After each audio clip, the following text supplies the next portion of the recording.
बिस्मिल्लाहिर्रहमानिर्रहीम। मेरा नाम डॉक्टर फैसल है। आज की वीडियो के अंदर हम लोग डिस्कस करेंगे वो घुटनों का दर्द जो कि यंग पॉपुलेशन में नौजवानों के अंदर ज़्यादा होता है।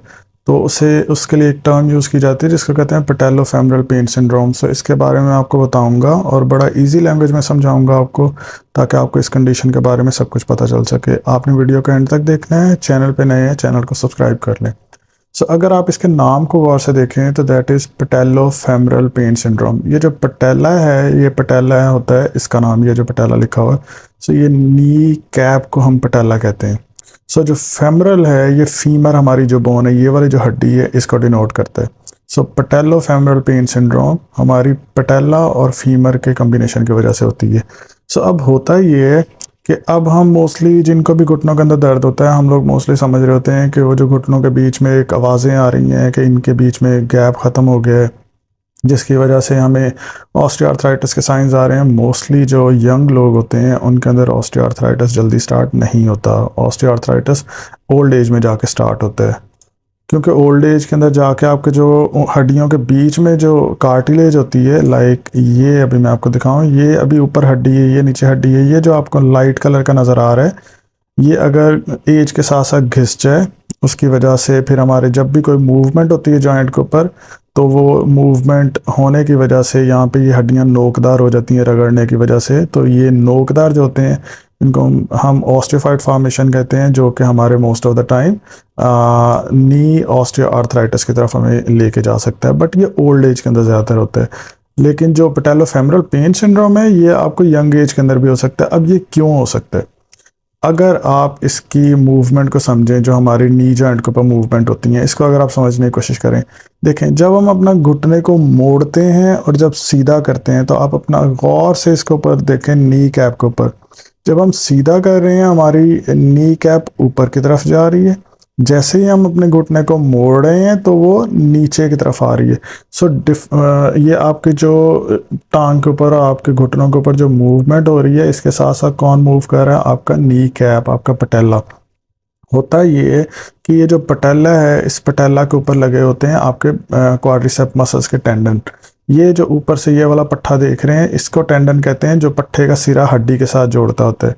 तो क्वाड्रिसेप के टेंडन आके लगते हैं इस पटेला के साथ।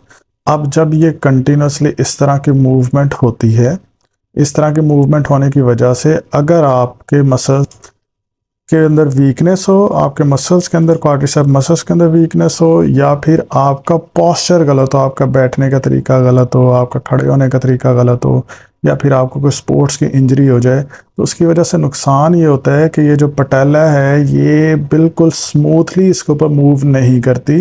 ये साथ में यहाँ पे फ्रिक्शन काज करती है, रगड़ती है, जिसकी वजह से हमें फिर इस तरह के इन्फ्लेमेशंस के साइन मिलते हैं, जिसकी वजह से यहाँ पे सोजिश हो जाती है। ये हमें लीड करता है टूवर्ड्स पैटेलोफेमरल पेन सिंड्रोम।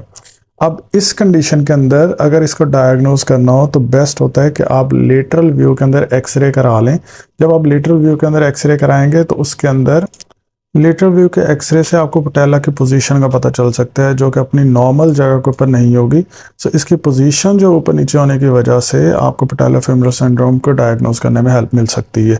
अगर ये हो जाए तो फिर हमने क्या करना है? अगर ये किसी को भी हो और इन्फ्लेमेशन बहुत ज़्यादा हो और एक्यूट कंडीशन के अंदर हो, एक्यूट मतलब होता है कि अभी आपको दर्द हुआ और अभी ये पहले 7 दिन है, तो इसके अंदर आपने कोशिश करनी है कि इसके ऊपर आइसिंग करनी है, ठंडी टकोर करनी है। आपने इस पर गर्म टकोर नहीं करनी, वरना आपके घुटनों के ऊपर स्वेलिंग आ सकती है, सूज जाएंगे। आपने स्टार्ट में क्या करना है? आइसिंग करनी है।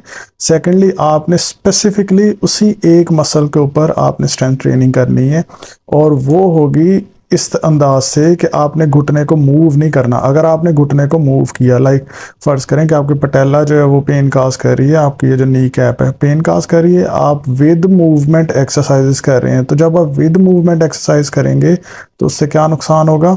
आपकी पटेला बार बार ऊपर नीचे मूव करेगी, बट वो तो पेन काज कर रही है, वो तो अपनी पोजीशन पे प्रॉपरली है ही नहीं। तो फिर हमने इस तरह से एक्सरसाइज करनी है कि अपने घुटने को एक पॉइंट पे रखना है, और यानी कि एक ही पोजीशन पे रखना है, और अपनी हिप की मदद से आपने मूवमेंट्स करनी है। वो कैसे होगी? आपने इस तरह से सीधे लेट जाना है, अपने पाँव को थोड़ा सा इस डायरेक्शन के अंदर मूव कर लेना है। जब आप इस डायरेक्शन में मूव कर लेंगे तो फिर स्पेसिफिकली हम उस मसल को टारगेट कर रहे होंगे, वीएमओ मसल को, तो उसको हम टारगेट कर रहे होंगे। तो जब हम उसे टारगेट करेंगे तो हमारी पैटेलोफेमोरल पेन जो वो कम हो जाएगी। सो अपने पाँव को आपने थोड़ा सा इस डायरेक्शन के अंदर मूव करना है और फिर आपने ऊपर की तरफ उठाना है। अगर तो आप इजीली कर सकें तो आप इस टांग को, जो नॉन इफेक्टेड लेग है, उसको बिल्कुल सीधा भी कर सकते हैं। उसको आप रेजिस्टेंस आपको ज़्यादा फील होगी इससे, अगर आप इसको सीधा कर लेते हैं। लेकिन अगर आपको पेन बहुत ज़्यादा है तो आप इस साइड की जो लेग है इसकी सपोर्ट लेने के लिए आप इसको फोल्ड कर सकते हैं। फोल्ड करके इसको इस तरह से प्लेस कर लेंगे और अपने पाँव को थोड़ा सा डायरेक्शन चेंज करके दूसरी तरफ, और फिर आपने ऊपर की तरफ उठाना है। 4 से 5 सेकंड के लिए रोक के रखना है। ये एक्सरसाइज आपने 6 से 7 दफ़ा रिपीट करनी है, हर 3 से 4 घंटे के बाद करनी है। आप देखेंगे कि आपका वो मसल जो स्पेसिफिकली आके पटेला के ऊपर लग रहा है उसके अंदर स्ट्रेंथनिंग आना स्टार्ट होगी। ये जैसे स्ट्रेंथनिंग आना स्टार्ट होगी, बाकी इन्फ्लेमेशन के लिए आप आइसिंग करते रहेंगे। इसके लिए एक प्रोसीजर होता है जिसको राइस कहते हैं, रेस्ट, आइसिंग, कंप्रेशन और elevation.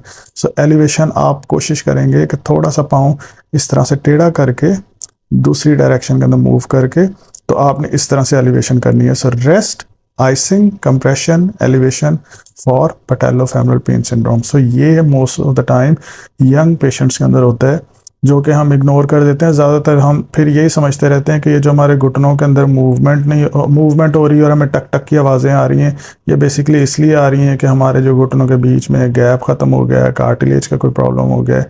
So young age population के अंदर पैटेलोफेमोरल पेन सिंड्रोम ज़्यादातर होता है कॉमनली। और अगर एज ज़्यादा हो तो फिर आप इसको देख सकते हैं कि ऑस्टियोआर्थराइटिस के साइंस तो नहीं है, ये फिर आपको एक्सरे के ज़रिए और ज़्यादा कंफर्म हो जाता है।